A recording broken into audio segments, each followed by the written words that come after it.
Sebuah kisah yang berlatar di pertengahan abad 21, di mana sebuah kapal yang membawa pemukim dari bumi mendekati planet Carpathia. Di saat yang sama, Michelle Hoban, seorang penjelajah dan pengintai dari Fort Haven, baru saja kembali dari misi dan langsung menghadap Presiden Richard Tate serta Kepala Keamanan Stella Eisen. Mereka meminta Michelle untuk menyerahkan senjata karena membawa senjata melanggar aturan. Namun di tengah-tengah pertengkaran itu, Richard teralihkan oleh komunikasi yang masuk dari sebuah kapal antariksa sehingga segera pergi, tidak menyadari bahwa permintaannya diabaikan. Richard kemudian tersambung dengan kapten bernama Keller yang melaporkan bahwa lambung kapal mengalami kerusakan dan mungkin akan mengalami panas berlebih akibat bergesekan saat memasuki atmosfer. Keller mengeluhkan betapa beratnya hidup di bumi menjelang hari-hari terakhir, sementara Richard mengungkapkan kekhawatirannya tentang badai berbahaya yang dikenal whiteout. Loh, kok malah adu nasib? Dan ya, apa yang belum. Komunikasi tiba-tiba saja terputus. Sementara itu, Michelle pulang ke rumah dan disambut oleh Karina, istrinya, serta Linus, putra mereka. Michelle mengatakan pada Karina bahwa semuanya sudah siap. Karina langsung mengerti maksudnya, tapi ia khawatir tentang keselamatan putra mereka. Di waktu yang sama, Stella memberi pengarahan pada agennya, Cass, mengenai kedatangan kapal, tapi ia sendiri tidak tahu apakah keluarganya ada di kapal tersebut. Kembali ke keluarga Michelle, Karina mengungkapkan ketakutannya pada Michelle, mengaku bahwa ia belum pernah hidup di luar kota mereka. Michelle menenangkannya dan berkata bahwa dia akan menyukai dunia di luar sana. Tiba-tiba Michelle meminta kepastian dari Karina untuk tidak akan mengkhianati. Sayangnya setelah Karina pergi, Michelle menemukan dokumen pribadi tersembunyi di antara barang-barang.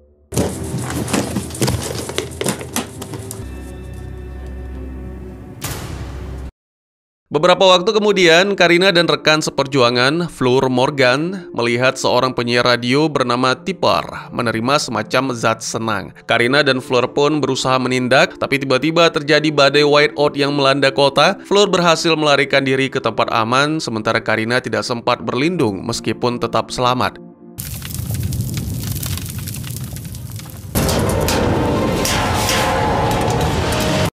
Begitu badai reda, seseorang datang menyerang Karina.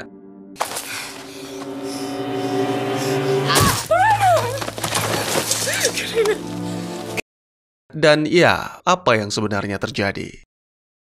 Selamat datang dan selamat berjumpa kembali bersama saya Teguh Gusto. Bagaimanapun kabar dan dimanapun berada, ingatlah selalu, beranilah meninggalkan zona nyaman karena di luar sana ada versi dirimu yang lebih kuat sedang menanti. Seperti biasa, saya akan bercerita yang tentu saja tentang sebuah film. Dan kali ini berjudul Outcast, rilis pada tahun 2011, karya Ben Richard dan dibintangi oleh para aktor yang mungkin sudah tidak asing bagi kalian. Baik, tidak usah berlama-lama lagi, segera siapkan kopi dan mari cerita kita lanjuti.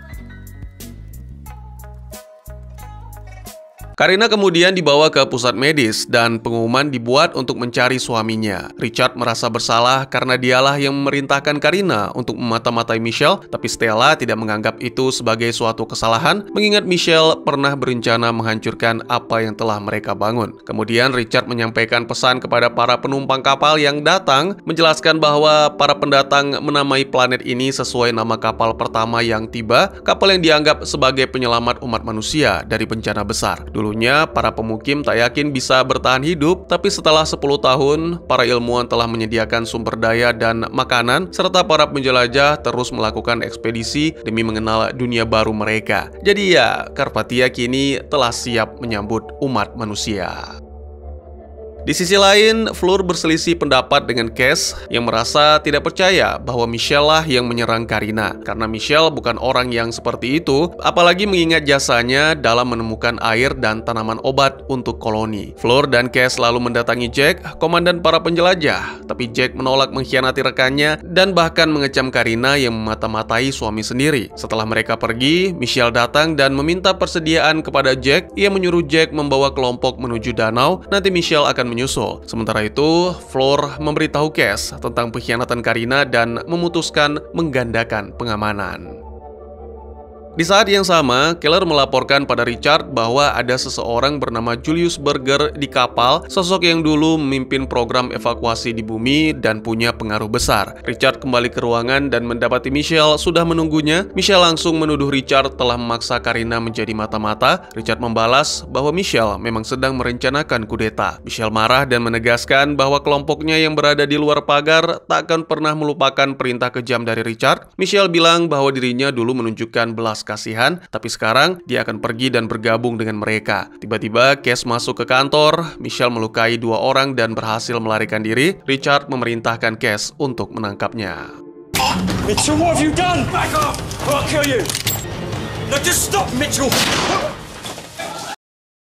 Beberapa waktu kemudian, Cass mengetahui bahwa Michelle telah membawa anaknya kabur. Sementara itu, Jack berhasil menyusul Michelle dan memperingatkan bahwa orang-orangnya belum siap, tapi Michelle tetap memaksa mereka pergi menuju danau. Di markas keamanan, Fleur dan Cass melacak jejak Michelle yang saat itu tengah mendirikan tenda di tepi danau bersama anaknya. Richard memberitahu Stella soal orang-orang yang disebut Michelle di luar pagar, tapi Stella tak percaya mereka masih ada. Malam itu, Richard menceritakan kepada Keller tentang masa lalu ketika pemukim pertama tiba di Karpathia. Mereka terjangkit virus mematikan dengan kode C23. Banyak yang meninggal dunia, terutama anak-anak. Virus yang dimaksud meninggalkan tanda semacam cahaya di atas kepala mereka yang terinfeksi. Istri Richard tidak sanggup menahan kesedihan atas kematian anak-anak mereka hingga akhirnya ikut meninggal. Richard sendiri akhirnya harus mengambil keputusan berat untuk memberlakukan karantina. Jadi kini ia hanya bisa berharap para pendatang baru, terutama anak-anak, akan aman. Pada saat yang sama, Fleur dan Cass diserang oleh sosok misterius. Mereka berhasil bangkit dan membalas, tapi tetap tak tahu siapa penyerangnya. Maybe Jack's trying to... They weren't expeditionaries. I don't know. Sementara itu, Michelle menghabiskan waktu cukup lama memandangi Linus yang sedang tidur, lalu menangis dan terlihat sedang berusaha bagaimana cara mengakhiri anak itu. Keesokan paginya, Richard memberitahu Stella bahwa putrinya, Lily, ternyata berada di kapal, tapi ayahnya tidak ikut bersamanya. Kapal itu diperkirakan akan mendarat dalam 1 jam, namun saat kapal hendak masuk atmosfer, terjadi kebakaran dan komunikasi pun terputus. Fleur dan Cass akhirnya menemukan Michelle di tepi danau. Michelle menodongkan senjata dan mengaku bahwa ia dan Karina memang berencana meninggalkan kota. Fleur langsung menuduhnya telah membunuh Karina. Saat Michelle mengangkat senjata, Fleur pun segera melepaskan tembakan yang benar-benar tepat hingga membuat Michelle tewas. Place for our children. Fleur lalu menemukan Linus yang masih tertidur di dalam tenda. Sementara itu, saat Keller mengumumkan evakuasi, sambungan dengan kapal hilang total dan warga Fort Haven hanya bisa menyaksikan sisa-sisa kapal yang jatuh dari langit.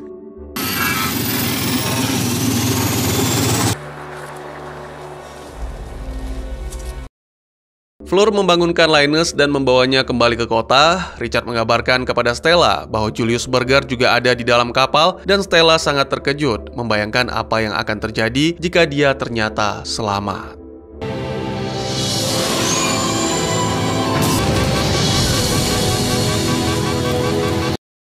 Pada hari berikutnya, setelah mengucapkan selamat berpisah dengan Karina, Fleur melaporkan kepada Richard tentang serangan dari makhluk misterius yang sejauh ini diketahui berkaki 2 atau bipedal. Richard tidak mengabaikan, hanya saja kini sang presiden sedang fokus ke penumpang yang selamat dari kapal yang mendarat darurat. Bersamaan dengan itu, seorang gadis merangkak keluar dari puing kapal yang terbakar. Terlihat semua penumpang lain tewas, dan tiba-tiba saja datang sekelompok pria yang menangkap gadis itu. Kembali ke Fort Haven, kelompok penjelajah melihat penumpang lain datang dan mengarahkan mereka ke pusat kota. Adegan berpindah menampilkan si gadis yang kini dibawa ke sebuah gua, diberikan bayi yang sepertinya belum lama lahir dan dalam keadaan sakit. Salah satu dari pria yang merupakan pemimpin mengatakan bahwa jika tidak bisa menyembuhkan bayi itu, maka si gadis akan dihabisi. Kembali ke kota, Julius akhirnya bertemu dengan Richard dan meminta izin untuk mengadakan doa syukur. Presiden mengizinkan, tapi menolak ikut serta. Kemudian Richard bertemu dengan Stella yang mengungkapkan tentang putrinya, Lily, yang juga ikut bersama kapal Kapten Keller. Ya, wanita itu bertekad untuk mencari, namun Presiden melarang karena keberadaan Stella dibutuhkan di dalam kota. Stella lalu memerintahkan Fleur dan Cass untuk mencari Lily. Lalu, salah satu gadis yang selamat dari kapal antariksa, Aisling, mendatangi Stella untuk melaporkan Julius yang telah mencuri tiket sang ibu, yang mana membuat ibu Aisling tidak bisa naik ke kapal dan akhirnya tewas. Adegan berpindah ke penjelajah. Jadi, setelah melakukan perjalanan, mereka menemukan puing tempat Lily seharusnya berada, tapi yang dimaksud tidak ada di sana. Tak lama kemudian, pemimpin kelompok liar yang disebut The Wild Ones, Rudy, datang dan mengatakan bahwa gadis yang selamat kini ditahan oleh kelompoknya. Tim penjelajah dipaksa ikut jika memang tak ingin nyawa gadis itu melayang. Sementara itu, Stella menghadapi Julius yang bersikeras bahwa ibu Aisling memberikan tiket itu secara sukarela. Setelah Stella pergi, Julius memerintahkan rekannya untuk mencari Aisling. Aisling sendiri kemudian bertemu dengan Tipper yang mengajaknya ke stasiun, dan Tipper mengaku bahwa diri adalah jenius sehingga kehadirannya sangat dibutuhkan di Karpathia. Keluarganya tertinggal di bumi dan ia sangat merindukan keempat saudarinya. Dalam perjalanan ke gua, Jack menjelaskan bahwa kelompok Wild Ones adalah hasil eksperimen gagal cloning manusia. Mereka seharusnya menjadi pemukim awal di planet asing. Saat wabah menyebar, Richard memerintahkan agar mereka semua dimusnahkan, tapi Michelle malah menyelamatkan mereka. Fleur sulit mempercayai. Beberapa waktu kemudian, mereka sampai di tempat tujuan dan melihat Lily berada di antara anggota kelompok Rudy. Rudy menyatakan bahwa mereka bersedia menukar Sandra dengan bayi yang telah sembuh, dan ia juga menuntut agar Richard menyerahkan diri. Sementara itu, Stella meminta Julius untuk menjalani pemindaian otak demi mengungkap kebenaran. Sebagai informasi, penduduk Fort Haven memiliki pemindai otak yang biasanya digunakan pada tersangka untuk mengetahui perbuatannya, tapi pada kasus ini Julius menolak dengan alasan dirinya adalah orang penting. Di saat yang sama, Aisling melihat benda tajam di meja Tipper. Gadis itu pun diam-diam mengambilnya lalu pergi. Julius baru saja memulai khotbahnya, jadi karena memiliki pengaruh yang kuat, pria itu dianggap sebagai guru. Tak lama berselang, Aisling pun muncul dengan benda tajam di tangan dan segera mencoba menghampiri Julius. Untungnya, Tipper segera datang menghentikan sebelum terjadi sesuatu yang fatal. Di sisi lain, Rudy membawa Fleur dan bayi ke benteng. Ia menegaskan bahwa para sandera, Cass, Jack, dan Lily akan dibebaskan setelah bayi dikembalikan dalam keadaan sehat. Sementara itu, kondisi di gua sedikit tegang. Salah satu Wild Ones melihat cincin di tangan Jack dan memaksanya menyerahkan. Tentu saja Jack menolak karena itu cincin keluarga, sehingga terjadilah perkelahian. Di tengah kekacauan itu, Lily berusaha kabur, tapi sayangnya gadis itu berhasil ditangkap kembali.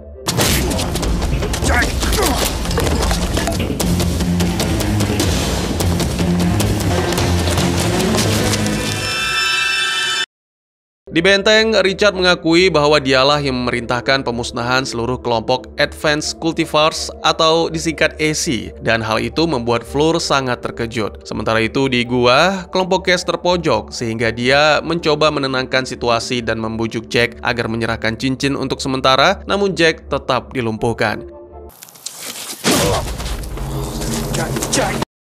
Kembali ke presiden yang lebih lanjut menjelaskan bahwa para AC dulunya diciptakan untuk menguji daya tahan manusia di planet baru. Saat wabah virus menyebar, orang-orang mulai menyalahkan AC atas kejadian itu. Bersama-sama mereka pun menemui Rudy yang membantah bahwa AC lah yang menyebabkan kematian anak-anak. Ia juga menekankan bahwa manusia belum benar-benar memahami planet ini.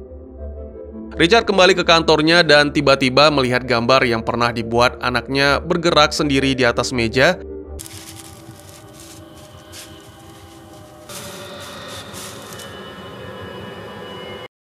Sementara itu, Stella menawarkan agar Julius menjalani pengujian untuk membuka tabir kebenaran. Tak lama, ia mengaku tahu tentang kebiasaan menyimpang Julius terhadap anak-anak perempuan dan mengancam akan membongkar semuanya.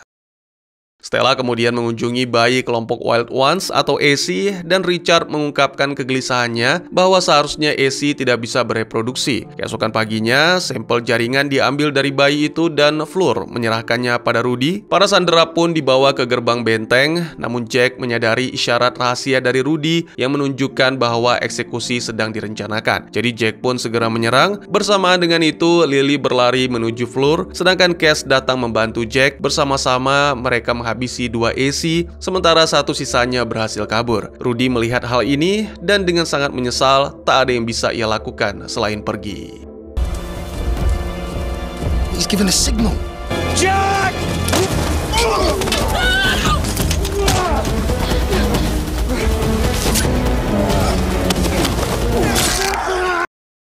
Di sisi lain, Julius akhirnya menemui Aisling dan membicarakan semuanya, mulai dari mengakui tentang hubungan mereka yang seharusnya tidak pantas, serta tentang ibu Aisling yang merelakan tiketnya, karena Julius dianggap lebih layak. Selanjutnya, Julius menyerahkan semuanya kepada Aisling, dan mulai kini Julius tidak akan lagi mengusik gadis itu.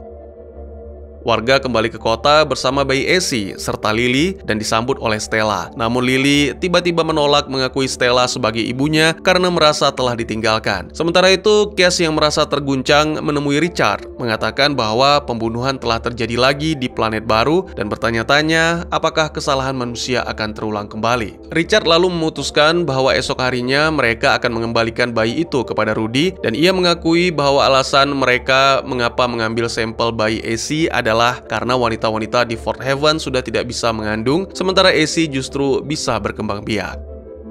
Pagi harinya, Fleur berangkat menemui Rudy sambil menyembunyikan bayi di dalam tas. Sementara itu, Julius memberikan Stella dokumen milik seorang ilmuwan yang seharusnya tiba di Carpathia. Selama perjalanan, ilmuwan yang dimaksud mempelajari fenomena whiteout dan menemukan sesuatu yang sangat mengkhawatirkan. Di saat yang sama, Rudy melihat badai yang datang, tapi ia sama sekali tidak menunjukkan rasa takut.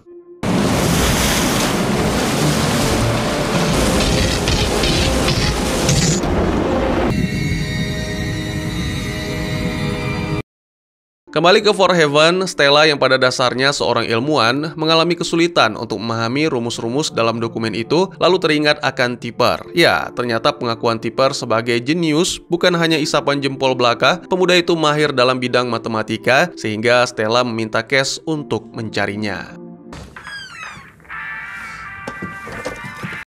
Di sisi lain, Fleur akhirnya bertemu Rudy yang mengaku ternyata pria itu memang berniat untuk menghabisi para sandera kecuali Fleur. Ia memperingatkan bahwa badai atau whiteout kali ini tidak seperti biasa dan bahkan bisa jadi sangat ganas.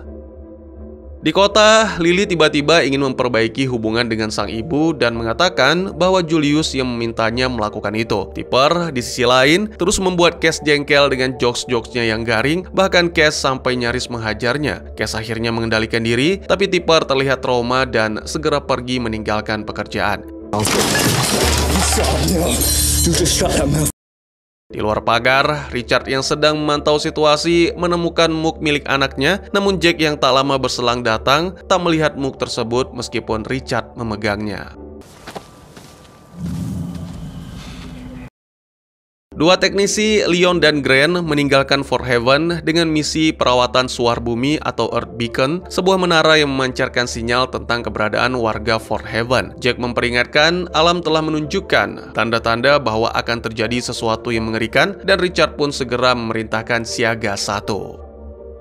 Setelah mendapatkan bayinya kembali, Rudy mengantar Fleur ke benteng dan mengatakan bahwa Fleur bisa memanggilnya dengan menyalakan suar. Di sisi lain, Cass akhirnya berhasil menemukan Tipper yang mengurung diri. Di sana juga ada Trix, mantan pacar yang kini jadi teman baik Cass. Bersama-sama mereka berhasil menenangkan Tipper yang mengalami panic attack. Mereka juga berhasil membujuk pemuda itu untuk kembali meneliti dokumen dengan imbalan. Tipper diizinkan untuk bertemu dengan saudari-saudarinya.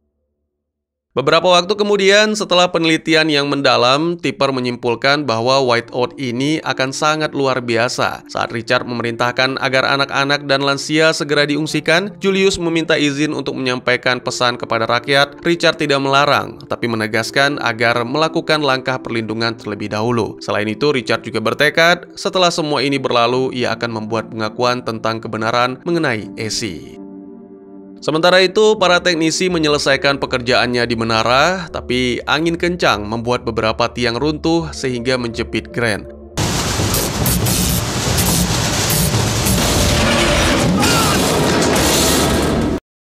Leon mencoba menyelamatkan, tapi tak berhasil. Sialnya, badai mulai datang dan segera memperburuk keadaan. Sedikit kita kembali ke beberapa jam sebelumnya, di mana Cass dihampiri oleh sang mantan yang mengabarkan tentang pernikahannya dengan Leon yang akan dilangsungkan esok hari. Maka dari itu, badai ini membuat Trix sangat mengkhawatirkan keadaan calon suaminya, sehingga meminta tolong Cass untuk melakukan sesuatu. Cass dengan tulus menyanggupi permintaan tersebut, jadi setelah tugasnya selesai dengan Tipper, Cass meminta izin untuk melakukan misi penyelamatan. Kembali ke masa kini, sang agen akhirnya tiba di lokasi Leon dan Grant mencoba ikut membantu, namun gagal. Sehingga dengan berat hati mereka harus menuruti Grant, meninggalkannya dan menuju bunker terdekat untuk berlindung. Keduanya pun berjalan di tengah badai yang semakin mengganas dan sangat disayangkan satu persatu dari mereka tumbang ketika nyaris mencapai bunker. Badai tersebut juga mulai menerjang kota dan menghancurkan atap-atap rumah.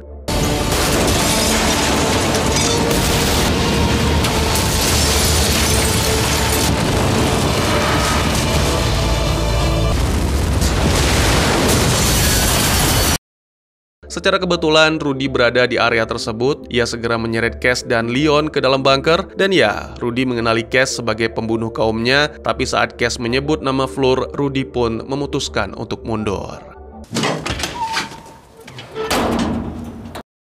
Setelah badai reda, pagi harinya seluruh kerusakan mulai dihitung dan untungnya badai tidak menghancurkan segalanya meski ada beberapa korban jiwa. Beberapa waktu kemudian, warga melihat Cass kembali dengan Leon di punggungnya. Bersama dengan itu, Richard merekrut Julius sebagai anggota Dewan Kota. Ini berdasarkan informasi dari Stella bahwa warga mulai menyukai khotbah yang disampaikan Julius. Stella sendiri kini telah menemui kedamaian bersama putrinya sehingga mereka sepakat untuk tinggal bersama.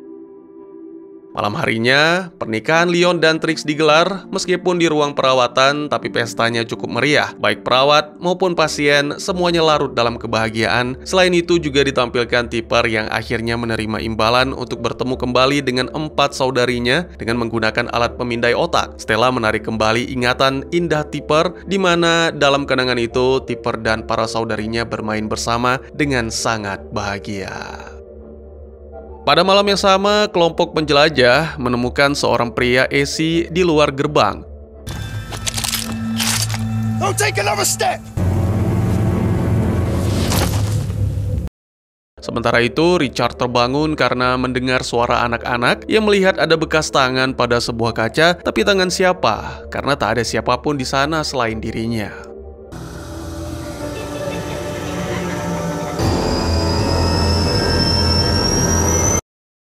Kembali ke tim penjelajah, pria AC yang mereka tangkap dikurung di dalam sel. Beberapa waktu kemudian, Cass memberinya makanan dan pria itu langsung menikmatinya begitu lahap. Sementara itu, Stella mengeluh pada Richard soal hilangnya benih tanaman dari bumi. Richard membandingkannya dengan situasi manusia di Karpathia yang kini sulit memiliki anak. Sedangkan AC justru berhasil berkembang biak, jadi dia berniat untuk mengambil sampel DNA dari tahanan itu. Di dalam sel, AC itu menggambar monumen kapal antariksa pertama yang terlihat dari jendela. Tiba-tiba, ia melihat cahaya lentera berubah dari hijau menjadi merah. Ia panik, kehilangan kendali, dan bahkan menghancurkan pintu, lalu melarikan diri. Dan ya, tentu saja para agen langsung mengejarnya. Di suatu tempat terpencil, semacam ruang janitor, si pria AC bertemu dengan seorang petugas kebersihan. Melihat wajah si pria AC, wanita itu pun langsung menolongnya. Si pria AC memperkenalkan diri dengan nama Elijah, namun saat wanita itu menyentuh, Elijah pun langsung mengamuk.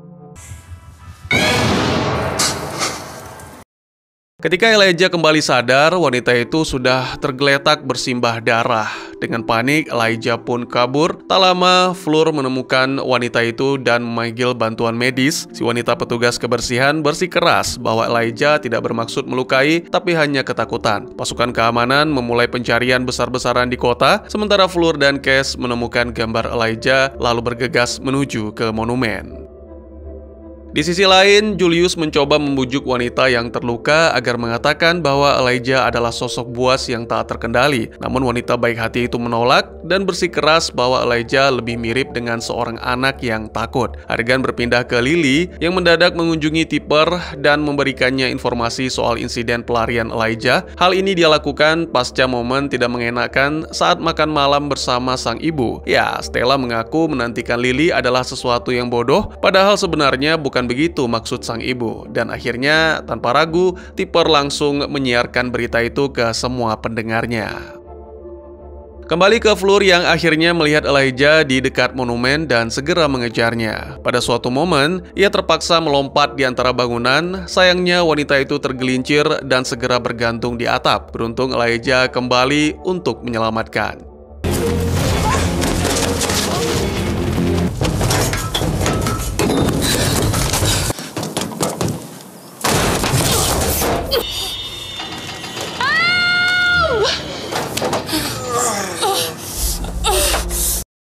Elijah memohon agar dirinya tidak dikurung lagi karena merasa sangat tersiksa. Tak lama kemudian, Cass datang dan akhirnya menyadari bahwa Elijah bukanlah pembunuh. Dia bahkan dengan tulus menyelamatkan Fleur. Kemudian, mereka pun menyembunyikan pria Essie itu di sebuah bangunan terbengkalai. Elijah menjelaskan bahwa saat ia melakukan hal-hal buruk, pikirannya seolah menghilang dan semua itu adalah akibat dari eksperimen yang dilakukan Richard padanya. Setiap kali cahaya hijau berubah jadi merah, ia merasakan sakit yang sangat menyiksa.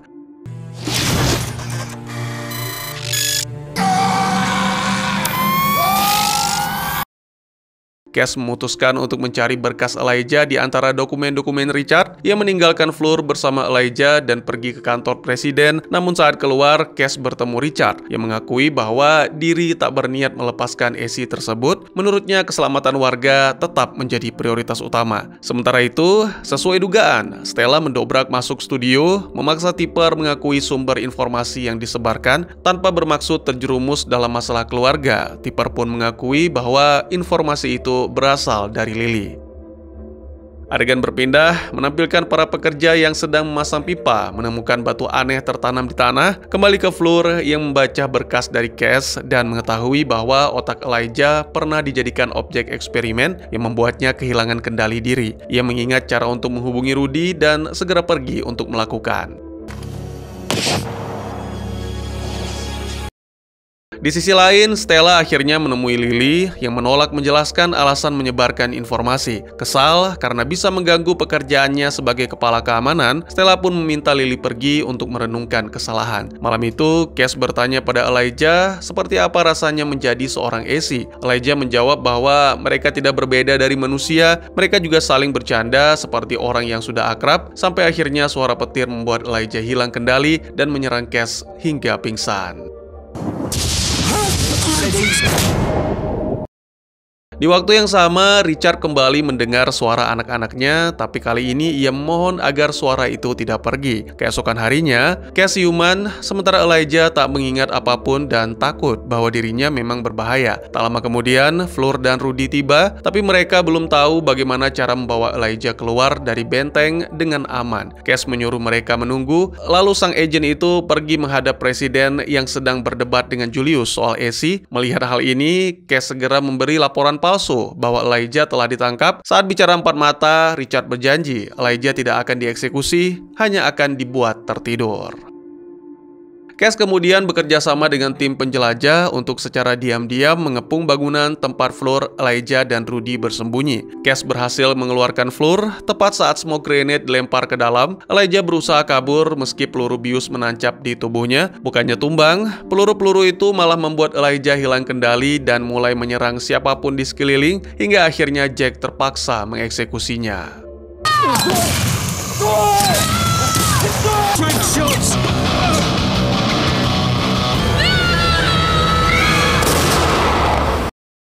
Rudy dibebaskan, sementara itu Fleur mengakui pengkhianatan. Namun Richard tidak menganggapnya demikian. Dia mengerti tujuan dari Fleur yang ingin menyatukan manusia dengan Essie. Di sisi lain, Lily akhirnya menumpang di studio Tipper dan Julius secara diam-diam menemui Jack untuk mempengaruhinya seolah merencanakan sesuatu. Adegan berpindah menampilkan Stella menunjukkan kepada Richard batu aneh yang ia dapat dari Jack. Sekilas terlihat seperti batu biasa, tapi jika diperhatikan lagi, terdapat rahang pada batu itu. Ini membuktikan bahwa manusia bumi bukanlah penghuni pertama Carpathia. Di tempat lain, dua agen kita bertemu dan saling meminta maaf. Beberapa waktu kemudian, tepatnya malam hari, lagi-lagi Richard mengalami hal aneh. Dia melangkah keluar gerbang, mengikuti bayangan dua bocah laki-laki. Meski tahu mereka bukanlah anaknya, tapi Richard tetap memohon keduanya agar tidak pergi. Beberapa waktu kemudian, Stella dan Richard bertemu. Keduanya berdiskusi mulai tentang rahang bawah yang kemungkinan milik primata atau manusia purba, sampai dengan tentang penglihatan Richard yang dianggap halusinasi. Beberapa malam kemudian, terlihat Lily sudah menggeluti profesi baru sebagai bartender. Banyak yang datang berkunjung, mulai dari tipper sampai dengan Jack dan kelompok penjelajah atau di sini disebut XPS. Namun yang tidak disangka-sangka adalah kehadiran seorang pria tua asing memperkenalkan diri sebagai Peck. Ia memesan minuman spesial yang jarang dipesan warga Fort Haven dan membayar dengan sekantong permata. Beberapa waktu kemudian, dua agen kesayangan kita menerima laporan tentang keributan di bar. Sesampainya di sana, ternyata terjadi perkelahian antara kelompok XPS dan konyolnya lagi, tak satu pun dari mereka mampu mengalahkan pria tua itu. Never even seen that. Saat hendak diamankan, Peck mengumpulkan permatanya, lalu melarikan diri, menyarankan para agen untuk melihat dunia luar yang sesungguhnya, tidak terus-menerus bersembunyi di dalam benteng. Jack membawa permata yang ditemukan kepada Julius, sementara para agen mengejar Peck ke pegunungan, lalu menghilang. Mengetahui dua agennya hilang kontak, Stella pun melakukan pencarian sampai akhirnya mendengar kabar bahwa Peck menyebut tentang laut. Dia teringat akan kisah tentang orang pertama di Karpatia bernama Patrick yang dilaporkan tewas setelah kapalnya meledak. Namun, bagaimana jika laporan tersebut keliru? Stella memutuskan untuk pergi mencari pantai, meski Richard memperingatkan bahwa itu berbahaya. Dia mengajak Jack ikut serta untuk melacak dua agen andalan. Di sisi lain, agen kita terbangun dalam keadaan canggung. Peck mengajak mereka ikut dan melihat jasad. Cass dan Fleur berdebat tentang masuk ke zona terlarang, tapi Peck meyakinkan mereka bahwa tidak ada radiasi di dekat laut. Itu hanya kebohongan yang disebarkan oleh tim XPS. Di tengah pembicaraan, perdebatan, dan rengekan, tiba-tiba saja mereka dikepung oleh kelompok AC. Sementara itu di kota, demam permata semakin merebak, warga mulai menukar batu mulia itu untuk membeli barang-barang terlarang, sehingga Julius berkhotbah tentang bahaya materialisme sambil secara diam-diam berusaha merebut kursi kepemimpinan. Para AC mengizinkan mereka bertiga lewat dengan syarat hanya Peck yang membawa senjata. Tak punya pilihan, Cass dan Fleur menyerahkan senjata mereka, namun setelah melewati para AC, Peck malah membuang pistol-pistol itu. Sementara itu, Stella dan XPS yang mengikuti jejak menyadari bahwa para agen sedang menuju ke wilayah terlarang. Kembali ke para agen yang mendengar perkataan Peck bahwa mereka sedang dibawa ke surga, di mana Cass dan Fleur bisa menjadi Adam dan Hawa. Ia mengaku pernah menjadi bagian dari pendatang pertama, namun yang pertama kali menginjak kaki di Karpatia adalah AC bernama Trigger 99 atau Trigger 99 yang diciptakan secara khusus tanpa rasa takut, penyesalan, dan keraguan. Tapi ternyata AC tetap rentan terhadap penyakit. Trigger 99 jatuh sakit dan Peck pun ditinggalkan sendirian di planet itu. Fleur dan Cass teringat akan rumor bahwa Peck menghabisi komandannya, tapi Peck tak mau menjelaskan karena itu sudah tidak berguna lagi. Malam itu, Fleur mengajak Cass kabur karena Peck tak bisa dipercaya, namun Cass membujuk Fleur untuk tetap bertahan hingga akhir karena biar bagaimanapun, mereka sama-sama tidak bersenjata. Keesokan harinya, Peck membawa mereka ke lokasi jatuhnya kapal pertama dan mengenang momen pendaratan. Ia mengaku siap mati, tapi akan menunjukkan jalan pulang terlebih dahulu. Di kota, Lily diserang oleh beberapa pria dan permatanya dirampas. Tipper yakin Julius menyulut demam permata itu karena dengan melarang, berarti sama halnya dengan menyadarkan orang-orang bahwa permata itu memang berharga. Kembali ke para agen yang sedang bersama Peck, Peck mengenang bagaimana ia dulu ditemukan oleh anjingnya, anjing yang seharusnya tertinggal di bumi. Cass tidak percaya, tapi Peck bersikeras bahwa anjing itu baru mati beberapa tahun lalu. Ia menambahkan bahwa seharusnya mereka juga bisa melihatnya jika mereka mau berpikir dengan cara yang berbeda, karena manusia takkan pernah benar-benar memahami planet ini. Akhirnya mereka tiba di pantai. Cass dan Fleur berlari dengan gembira, sementara Peck tertawa melihat kekaguman mereka. Ternyata berlian berserakan di pantai seperti batu-batu biasa dan mereka membiarkannya begitu saja. Di sisi lain, Stella dan XPS diserang oleh kelompok AC. Salah satu dari mereka, seorang ahli pelacak, tewas ditembak. Beruntung Stella dan Jack sangat mahir dalam menembak, sehingga berhasil membuat para AC mundur. They'll be aiming for me.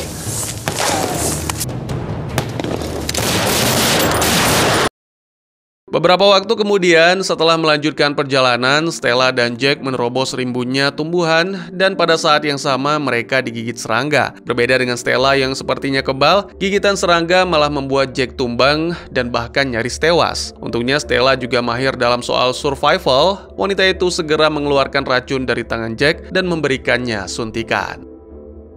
Peck mendesak Cass dan Fleur untuk tetap di pantai. Ia mengaku bahwa planet ini sendiri memberi petunjuk mana tempat yang aman dan mana yang berbahaya. Ia berjalan di sepanjang pantai sambil bermain-main dengan anjing tak terlihatnya. Peck akhirnya menjatuhkan diri dan membiarkan arus membawanya. Melihat hal ini, Cass dan Fleur pun bergegas menarik pria tua itu keluar, tapi ternyata ia sudah pergi untuk selamanya.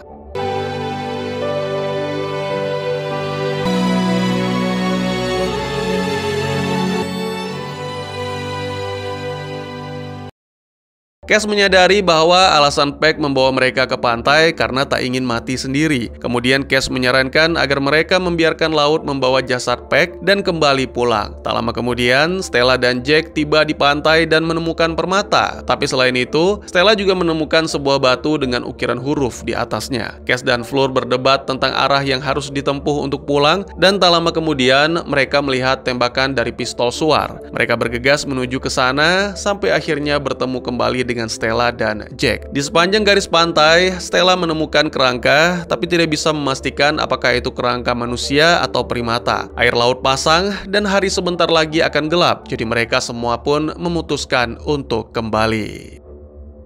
Beberapa waktu kemudian, setibanya di kota, Stella melaporkan semuanya kepada Richard, termasuk kerangka atau fosil yang ditemukan, serta batu permata di planet ini yang ternyata sama sekali tidak berharga. Di tempat lain, dua agen kita sama-sama mengenang tentang keindahan pantai sambil menghirup dalam aroma pasir yang tersisa di tangan mereka. Sementara itu, secara diam-diam, Julius menghubungi kapal lain yang kini sedang menuju ke Karpatia. Julius melaporkan kegagalan Richard sebagai pemimpin dan berjanji akan menyingkirkannya dari kursi presiden. Beberapa hari kemudian, sebuah kabar buruk menghantui Fort Haven. 3 anggota XPS, Josie, Brian, dan Clark tiba-tiba hilang kontak saat sedang menjalankan misi. Tak ada yang tahu misi apa yang dijalankan, jadi pasukan XPS mulai menyisir wilayah sekitar, sementara Stella mencoba menenangkan keluarga para korban. Mulai dari Mary, istri Brian yang kini dalam kondisi hamil tua, lalu juga berbicara dengan anak-anak komandan Josie, yaitu Stacy, Rona, dan Dylan, yang sangat cemas akan nasib sang ibu. Sementara Clark belum memiliki keluarga. Richard mencoba mencari tahu kemana dan apa tujuan misi, tapi Jake terus menghindar. Tak lama kemudian, laporan datang bahwa suar Josie terlihat. Tim keamanan atau PAS, yaitu dua agen kita, Cass dan Fleur, berkolaborasi dengan tim XPS untuk mendatangi area, tapi tidak menemukan apapun. Tak berselang lama, mereka menerima laporan bahwa Josie muncul di depan benteng dalam kondisi luka-luka dan kelelahan. Wanita itu menceritakan bahwa kelompoknya diserang oleh para ESI dan menjelaskan bagaimana ia melakukan perlawanan untuk bertahan hidup. Para warga Fort Haven menyambut Josie sebagai pahlawan yang telah berjuang mempertahankan benteng dari kelompok ESI. Namun sesampainya di rumah, perilaku Josie terlihat aneh dan ini sangat dirasakan oleh anak-anaknya. Namun Stella menjelaskan bahwa mungkin saja Josie sangat kelelahan dan butuh waktu untuk pulih. Adegan berpindah menampilkan Richard dan Jack yang berdebat soal tindakan selanjutnya. Richard menjelaskan bahwa Jack tidak diperbolehkan mengusik kelompok ESI sampai dengan semua fakta benar-benar jelas. Dengan marah, Jack pergi meninggalkan ruangan, lalu kembali melakukan pencarian terhadap 2 anggota yang masih hilang.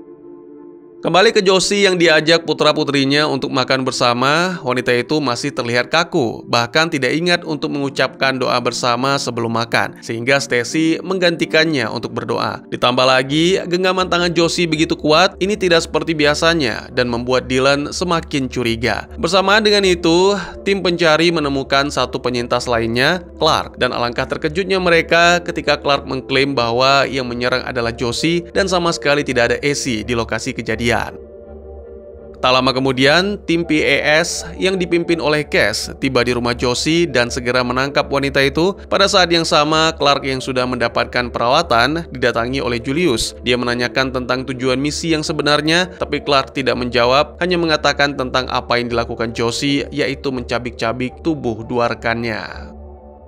Sementara itu, ditampilkan kelompok AC yang sedang berkumpul. Rudy memberikan pidato singkat penuh semangat dan dua orang dari mereka bergegas meninggalkan kelompok. Kembali ke Josie yang kini diinterogasi oleh Richard dan Stella. Richard menanyakan mengapa Josie menghabisi nyawa para rekan, namun Josie tidak menjawab dan hanya menuntut untuk dipertemukan dengan putra-putrinya. Dua dari AC yang meninggalkan kelompok menemukan jenazah anggota tim XPS. Mereka mengambil senjata dan barang-barang yang dibawa, tapi meninggalkan dua lembar foto, yang mana berdasarkan foto itu, kita mengetahui bahwa itu adalah jasad Brian. Kembali ke Fort Haven, tiba-tiba Stella menerima sinyal radio komunikasi dari seorang wanita yang mengaku Josie. Wanita itu juga mengaku dalam kondisi terluka dan saat ini berada di tengah gurun, serta memberitahukan titik koordinat lokasi. Ini benar-benar aneh bin ajaib karena Josie masih ditahan, dan ketika melaporkan hal ini kepada Richard, sang presiden mengaku juga pernah mengalami hal yang sama sehingga tidak bisa lagi benar-benar percaya pada apa atau siapa. Sementara itu, dua anggota AC yang meninggalkan kelompok secara diam-diam menyusup ke dalam Fort Haven. Bersamaan dengan itu, Cash dan Fleur dikirim untuk menyelidiki sinyal dari wanita yang mengaku Josie, meski mengetahui Josie masih ditahan di dalam sel. Adegan berpindah ke presiden yang mencoba menginterogasi anak-anak Josie. Dylan dengan berani memberikan keterangan bahwa Josie yang tadi ada di rumah bukan ibu mereka, meski tampak sama persis. Bersamaan dengan itu, terjadi pemadaman listrik di seluruh kota, kemungkinan ulah dua AC yang menyusup. Dua agen kita sebenarnya sudah tiba di lokasi sinyal Josie, tapi karena tak menemukan siapa-siapa, dan ketika melihat kota mulai padam, mereka pun memutuskan untuk kembali. Padahal sebenarnya ada seseorang di sana yang berusaha meminta pertolongan, tapi terlalu lemah untuk bersuara. Pemadaman listrik membuat sel Josie terbuka dan segera ia melarikan diri. Richard langsung menetapkan status darurat tanpa menyadari Josie sudah menemukan anak-anaknya. Sementara itu di rumah sakit, pemadaman menyebabkan kesulitan besar dalam proses persalinan Mary. Para dokter dipaksa memilih menyelamatkan ibu atau bayi lewat operasi sesar. Jadi Stella yang berada di sana pun memutuskan untuk berdiam diri di ruang doa.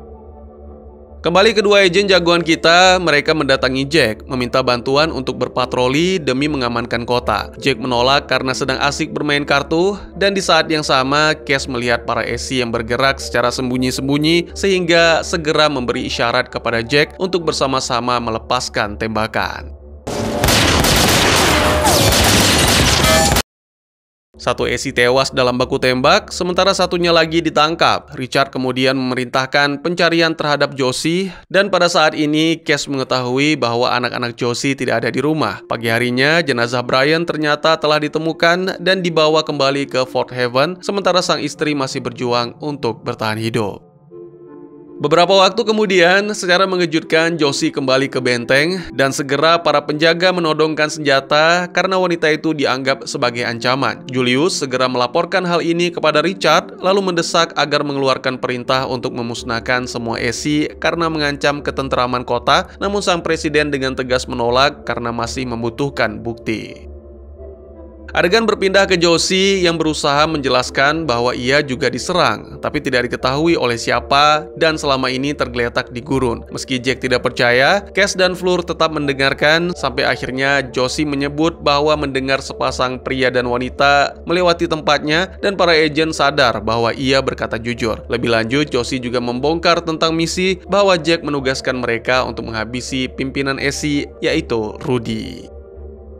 Setelah melaporkan ke Richard, Cash mendapat perintah mencari ketiga anak Josie. Namun Cash punya cara lain untuk membuktikan semuanya. Sang agen mengancam para anggota XPS untuk membebaskan Josie, lalu bersama-sama meninggalkan kota untuk mencari anak-anak ke lokasi favorit tempat keluarga Josie sering bertamasya. Sementara itu, akhirnya bayi Mary lahir, seorang bayi pertama yang lahir di Karpatia setelah bertahun-tahun. Namun sangat disayangkan, wanita itu harus mendengar kabar buruk atas kematian sang suami.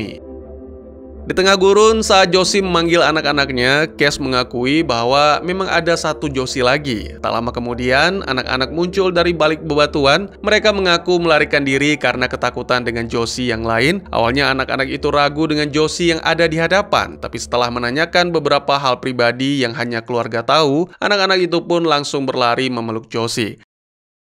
Tiba-tiba, pasukan Jack datang bermaksud untuk mengeksekusi Josie. Cash berusaha menghentikan, namun Jack tetap bersikeras sampai akhirnya Josie lain muncul. Melihat para pasukan bersenjata, Josie palsu pun memilih untuk mundur. Cash melaporkan hal ini kepada presiden. Semua sudah aman kecuali pertanyaan tentang siapakah Josie palsu, tapi Richard tidak ingin membahasnya dan meminta Cash untuk menutup kasus ini. Tak lama kemudian, Julius datang menghampiri, berusaha meyakinkan untuk menyerang Essie yang lagi-lagi ditolak oleh Richard. Julius sangat menyayangkan hal ini dan beberapa waktu kemudian dia kembali melakukan komunikasi dengan kapal CT-10 mengkonfirmasi bahwa waktunya telah tiba. Sementara itu, Richard mengaku pada Stella bahwa ia yakin manusia bumi bukan satu-satunya makhluk di Karpathia. Keesokan harinya, saat memasuki kantor, Richard melihat dirinya sendiri. Sosok itu mengatakan bahwa mereka tahu segalanya tentang manusia dan keburukannya. Manusia datang ke Karpathia karena bumi telah mati, tapi planet ini sudah dihuni sebelumnya. Ya, makhluk mirip manusia pernah hidup di sini namun punah dan nasib yang sama akan menimpa manusia bumi. Di tempat lain, seperti biasa, dua agen kita memulai hari dengan penuh semangat. Kini hubungan mereka menjadi semakin dekat dan keduanya pun berjanji akan makan malam bersama. Namun, tiba-tiba saja Cash menerima surat ancaman dari pengirim tak dikenal yang mengaku tahu semua tentang dirinya.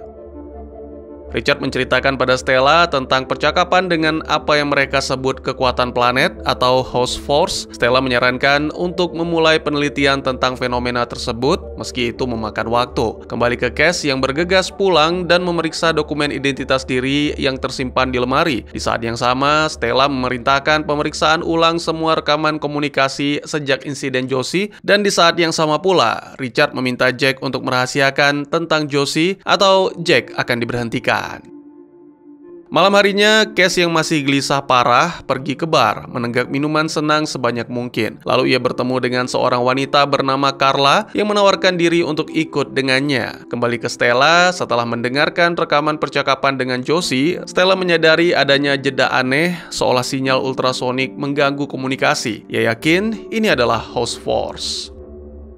Keesokan paginya, Cash terbangun dan menemukan Carla sedang mengobrak-abrik lemari. Cash langsung menangkap dan menuduhnya mengirim surat ancaman, tapi wanita itu membantah. Saat mencoba membela diri dengan gunting, Carla justru malah melukai dirinya sendiri. Pada akhirnya dia menyerah, tapi ternyata itu hanyalah tipuan. Carla segera melancarkan serangan kantung menyan, lalu kabur setelah mencuri pistol Cash. Tak lama kemudian, Fleur melihat perilaku Cash yang mencurigakan dan menjadi marah. Terlebih, Cash juga tidak menepati janji dan pergi begitu saja. Jadi Fleur pun menolak berbicara dengannya, terutama setelah mendapat laporan tentang orang hilang. Ternyata yang melapor adalah suami Carla, yaitu James. Dia menerangkan bahwa sang istri telah hilang selama 2 hari dan menyerahkan selembar foto, dan Fleur pun berjanji akan mencarinya. Pada saat yang sama, Julius mendesak Richard untuk mengungkap kebenaran tentang para doppelganger kepada publik, tapi Richard menolak. Ngomong-ngomong, si Julius ini emang banyak maunya ya, dikit-dikit desak, dikit-dikit desak. Adegan beralih ke Fleur dan Cash yang memulai penyelidikan serta menyelusuri jejak Carla, mulai dari tempat terakhir kali wanita itu terlihat. Mereka menemukan secari kertas dan secara diam-diam Cash membandingkan tulisannya dengan surat ancaman yang ia terima. Fleur mendapatkan informasi bahwa Carla terakhir kali terlihat di bar bersama pria tak dikenal. Khawatir, Cash pun menyarankan agar mereka berpencar, lalu ia bergegas pulang untuk menghapus semua jejak. Ia juga membuang gunting, namun tidak sadar ada bercak darah di karpet. Tiba-tiba saja seseorang datang yang ternyata adalah Richard. Pria itu terlihat siap melakukan perjalanan menuju pegunungan dengan tujuan menemui Rudy. Dia tidak mau mendengar larangan apapun, lalu meminta Cash untuk mengawasi Julius dan Jack. Yaelah Cash, masalah sendiri belum kelar, malah datang masalah baru. Ternyata Julius mengetahui bahwa Richard pergi dan mengira sang presiden melarikan diri dari tanggung jawab serta mencoba membujuk Stella demi mendapatkan dukungan untuk melakukan kudeta. Tapi sayangnya, sang kepala keamanan tidak cukup bodoh untuk dipengaruhi, kembali ke Fleur yang semakin intensif melakukan penyelidikan dan menelusuri arah yang mungkin dituju Carla bersama pria yang mungkin adalah selingkuhan. Sementara itu, atas permintaan Stella, Tipper memasang beberapa alat penerima sinyal di seluruh kota untuk mendeteksi frekuensi tertentu. Kemudian, seorang agen melaporkan bahwa Carla sempat mencoba membeli senjata. Fleur menduga bahwa ia berniat untuk menghabisi suaminya atau mungkin selingkuhannya. Cass segera menyadari bahwa James mungkin dalam bahaya dan bergegas ke rumah kaca tempat James bekerja. Di saat yang sama, dua tetangga Cass menginfokan Fleur bahwa mereka melihat seorang pria mengejar Carla dan menunjuk kediaman Cass sebagai asal muasal. Dan ya, ini membuat Fleur benar-benar terkejut. Cass sendiri kini menemui James, memastikan keadaannya aman dan mulai berjaga di luar. Fleur menyusuri rumah Cass dan menemukan bercak darah di lantai. Pada saat yang sama, Cass menemukan Carla lalu mencegatnya. Ia menuduh wanita itu mencuri pistol dan sengaja merayu untuk itu. Carla bersikeras bahwa ia tak akan membiarkan siapapun menghalanginya membalas dendam pada suaminya. Lalu entah mengapa wanita itu menuntut penjelasan tentang nama Cass yang berbeda pada dokumen. Saat itu juga mereka mendengar suara Fleur dan para agen lainnya datang. Carla kabur sehingga Cass berusaha mengejar, tapi ia terpaksa berhenti karena Fleur mengancam dan memaksa Cass untuk meletakkan senjata. Fleur menuduh Cass menghabisi Carla karena ia tidak melihat wanita itu dan tidak mempercayai rekannya. Sementara itu, Tipper menunjukkan kepada Stella bahwa rekaman gelombang pada ultrasound yang ia tangkap membentuk 4 huruf. Kembali ke Cass yang mencoba meyakinkan Fleur bahwa Carla sebenarnya berniat membunuh sang suami, tapi Fleur tidak mempercayainya. Di saat yang sama, James pulang ke rumah dan menemukan Carla sudah menunggu sambil menodongkan pistol. Carla memohon agar diri dibiarkan pergi, tapi James justru mengingatkan siapa dirinya saat masih di bumi. Bahkan, Carla bisa berada di Karpatia juga berkat James. Frustasi, Carla pun mengakui bahwa dirinya telah bersama pria lain, yang mana hal itu membuat James marah dan menyerang Carla. Jadi ceritanya, si James ini posesif. Dia selalu cemburu tanpa alasan yang jelas. Kembali ke Fleur, ia menginterogasi Cass tapi tetap menolak mempercayai ceritanya. Tidak perlu heran, ini memang sudah bawaan dari sononya. Semakin dijelaskan, wanita akan semakin tidak percaya. Maka dari itu dikatakan, lelaki tidak bercerita. Dua adegan ditampilkan bergantian. Pertama adalah Richard telah mencapai pegunungan, tapi lagi-lagi pikirannya terganggu oleh penampakan anak-anak yang selalu menghantui. Lalu ditampilkan juga Julius yang terus mencoba mempengaruhi Jack, dan komandan XPS itu akhirnya mengakui tentang kasus doppelganger Josie. Kembali ke Fleur yang menemukan dokumen lama Cass di rumahnya dan menuntut penjelasan, namun Cass menolak membicarakan masa lalu. Tak lama kemudian, Stella datang memberikan buku harian Carla kepada Cass dan mendorongnya untuk berkata jujur, tapi Cass bersikeras bahwa ia sudah mengatakan yang sebenarnya. Fleur lalu diberitahu bahwa catatan Carla telah ditemukan, sementara Cass membaca buku harian tersebut dan akhirnya menyadari bahwa catatan yang mereka temukan sebelumnya bukan ditulis oleh Carla, tapi oleh James. Cass kemudian berpura-pura mengalami kejang untuk mengecoh seorang petugas, lalu melarikan diri dari tahanan. Di saat yang sama, James memberitahu Fleur bahwa danau adalah tempat favorit Carla dan tim PAS segera menuju ke sana. Berpindah ke Julius yang berhasil menguasai Jack, memerintahkan agar menghabisi tawanan Essie dengan janji akan mendapatkan dukungan dari pihak-pihak kuat di luar sana. Di tempat lain, setelah dihajar oleh kelompok Essie, Richard akhirnya mendapat kesempatan bertemu dengan Rudy. Richard berusaha meyakinkan para Essie untuk bersatu dengan manusia dan mencoba berkomunikasi dengan House Force demi mencegah pemusnahan. Richard bahkan sudah memerintahkan agar tahanan dilepaskan, namun Rudy tetap tidak percaya dan pergi. Dia tidak peduli dengan pemusnahan karena berbeda dengan manusia bumi, kaum Essie lebih diterima oleh planet Karpatia. Kembali ke Cass yang meninggalkan pesan untuk Fleur, mengungkap bahwa surat perpisahan Carla ditulis oleh James sendiri. Itulah alasan Cass melarikan diri. Cass lalu bergegas ke rumah kaca dan mendengar suara minta tolong dari dalam lubang. Setelah berhasil masuk, Cass pun menemukan Carla yang terikat. Tiba-tiba James muncul dan bersiap menghabisi mereka berdua. Namun Cass tidak tinggal diam, dia segera menerjang. Di tengah-tengah pergulatan sengit, James menembakkan senjatanya berulang kali yang menembus atap tipis, membuat tanah berjatuhan.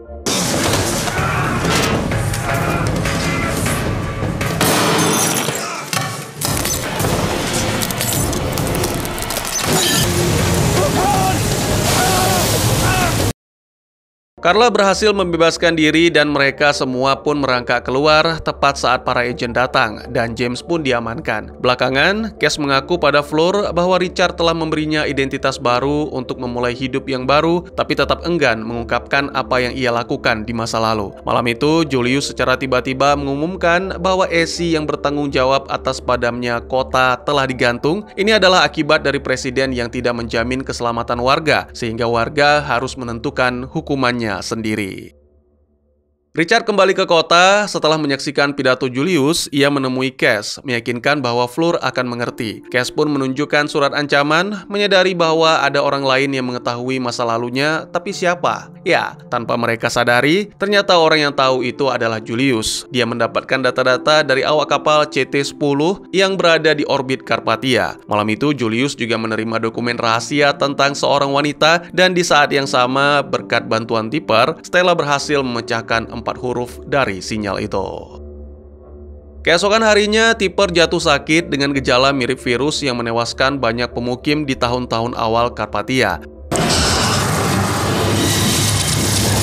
Tipper.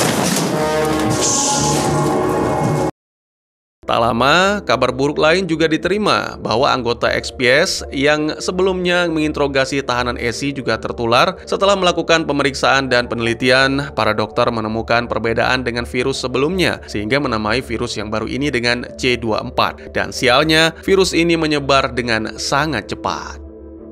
Ditampilkan Julius yang menghubungi kapal CT-10 dan melaporkan rencananya menggunakan virus yang merebak untuk melawan Richard, lalu membagikan datanya kepada Jack untuk menahan seorang wanita. Ya, ternyata wanita yang dimaksud adalah Fleur. Pada saat Cass hendak menjelaskan masa lalunya, tiba-tiba kelompok Jack datang menangkap Fleur. Tentu saja Fleur menuntut penjelasan, tapi Jack hanya diam.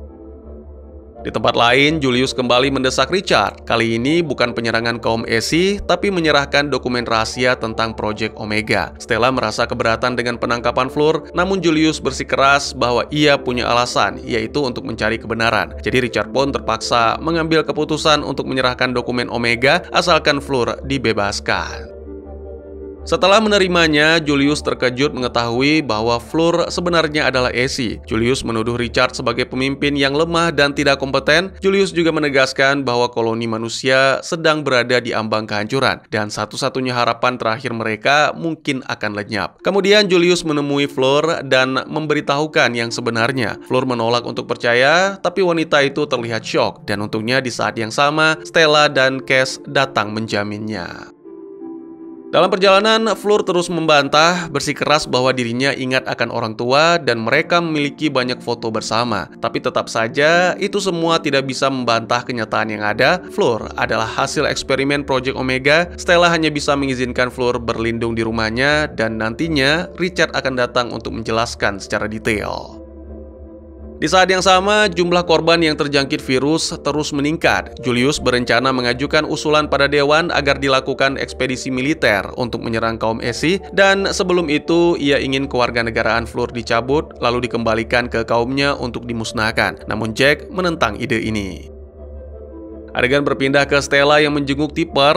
Kondisi sakit tidak mengurangi kejeniusannya. Tipper memberikan petunjuk kepada Stella bahwa keempat huruf tersebut bermakna DNA. Ternyata Lily juga datang menjenguk Tipper. Pada momen ini, Lily meminta maaf kepada Stella atas kesalahannya yang lalu dan berharap bisa kembali tinggal bersama sang ibu. Namun Stella yang belak-belakan mengatakan bahwa kamar Lily saat ini sedang ditempati. Belum sempat menjelaskan lebih lanjut, Lily pun pergi dengan perasaan kecewa. Saat di luar, Lily dihampiri oleh Julius dan gadis itu pun menceritakan masalahnya, yang mana membuat Julius menyimpulkan bahwa Fleur ada di rumah Stella. Segera ia menyampaikan informasi itu kepada Jack dan menyatakan bahwa Dewan akan segera menyetujui rencana pemusnahan Essie. Sementara itu, sesuai janji, Richard datang mengunjungi Fleur dan menjelaskan bahwa Project Omega bukan untuk eksperimen biasa, tapi bertujuan untuk meningkatkan kecerdasan manusia. Dan tanpa sengaja, penjelasan ini mengungkap bahwa sebagian DNA milik Richard digunakan dalam penciptaan Fleur, sehingga dengan kata lain, bisa dibilang Richard adalah ayah Fleur. Tak kuat menerima kenyataan, Fleur pun kabur dan Cass segera mengejarnya. Mereka nyaris tertangkap oleh patroli, tapi Cass berhasil menyembunyikan Fleur di stasiun Tipar, yang mana di sana juga ada Lily. Setelah itu, Cass menghadap Richard untuk melaporkan. Keesokan harinya, Dewan Kepemimpinan Koloni menggelar pertemuan. Saat Julius bersiap menjatuhkan mosi tidak percaya, Richard mengejutkan semua orang dengan menyatakan mengundurkan diri dan mengangkat Jack sebagai presiden sementara. Ia menyatakan dengan tegas agar tidak memerangi Essie, melainkan fokus mencari cara untuk menyelamatkan warga dari virus. Ini benar-benar mengejutkan Julius karena sama sekali tidak menduga akan kehilangan momentumnya. Setelah pertemuan tersebut, Stella memberitahu Richard bahwa huruf pada sinyal membentuk kata DNA. Artinya, Host Force itu mungkin tak hanya bisa meniru, tapi juga menginfeksi manusia. Jadi Richard menyarankan agar seluruh kota di lockdown. Sementara itu, Fleur dan Lily membicarakan tentang Stella. Fleur mencoba menjelaskan bahwa ibu dan anak itu hanya salah paham akibat kurang berkomunikasi. Dan tiba-tiba saja Fleur melihat gejala penyakit pada Lily. Stella memberitahukan Jack bahwa di Karpathia ada entitas lokal yang bisa mendengar manusia. Mereka berencana mencocokkan urutan DNA dan sinyal dengan data yang dimiliki. Beberapa waktu kemudian, demi keselamatan, Richard meminta Cass untuk mengeluarkan Fleur dari Fort Haven dan menyerahkannya pada perlindungan Rudy. Di saat yang sama, Stella menjenguk Lily dan menangis melihat kondisi anaknya yang semakin memburuk. Beberapa waktu kemudian, Stella mengingat bahwa kelelawar lebih unggul dari makhluk asli Karpathia karena menggunakan sonar. Oleh karena itu, ia mengusulkan untuk membangun kubah suara di sekitar kota yang akan memancarkan sinyal pengganggu demi memutuskan kendali Host Force. Malam harinya, Jack menolak menempati kantor presiden dan memilih untuk bertindak langsung di lapangan. Namun inilah yang ditunggu Julius. Ia segera menghubungi kapal CT-10 dan mengusulkan agar Jack disingkirkan, sementara Stella dibiarkan hidup. Akhirnya, CT-10 pun mengabarkan bahwa sebentar lagi kapal siap mendarat. Sementara itu, Cass mengantar Fleur keluar dari Fort Haven. Saat mereka menunggu Rudy, Cass mengaku bahwa dulu ia bekerja untuk kartel obat senang dan pernah secara tidak sengaja mengeksekusi seorang anak. Kejadian itu begitu mengguncangnya hingga menyerahkan semua anggota kartel pada pihak berwenang. Sebagai imbalan, Cass mendapat perlindungan saksi sehingga Richard membawanya ke Karpathia. Keesokan paginya, Rudy datang menjemput Fleur dan dua agen pun berpisah. Di kota, kubah suara sudah siap diaktifkan, namun Julius menunda peluncurannya karena khawatir akan mengganggu sinyal dari luar. Stella tak bisa memutuskan tanpa persetujuan presiden, padahal keselamatan rakyat seharusnya menjadi prioritas. Jadi Stella pun mencoba membicarakan ini dengan Richard. Bersamaan dengan itu, Rudy memberitahu Fleur bahwa mereka harus segera pergi karena para prajurit XPS sedang mendekat dan mereka membawa banyak anak-anak. Kembali ke kota, Jack dan pasukan menolak meninggalkan kota sebelum kubah aktif. Dalam keadaan terdesak, Julius akhirnya mengaku bahwa sebuah kapal antariksa lain akan segera mendarat di Karpathia dan mereka sepenuhnya akan mendukung Jack jika setuju untuk melakukan pemusnahan terhadap Essie. Beberapa waktu kemudian, sekelompok prajurit menyerbu ruang kendali. Julius memerintahkan mereka untuk menghentikan seluruh operasi meskipun Stella dan Richard berusaha mencegahnya. Namun secara tidak terduga, Jack mengingatkan semua orang bahwa dia adalah presiden sementara saat ini. Komandan XPS itu lalu memerintahkan agar kubah diaktifkan serta memerintahkan agar Julius ditahan.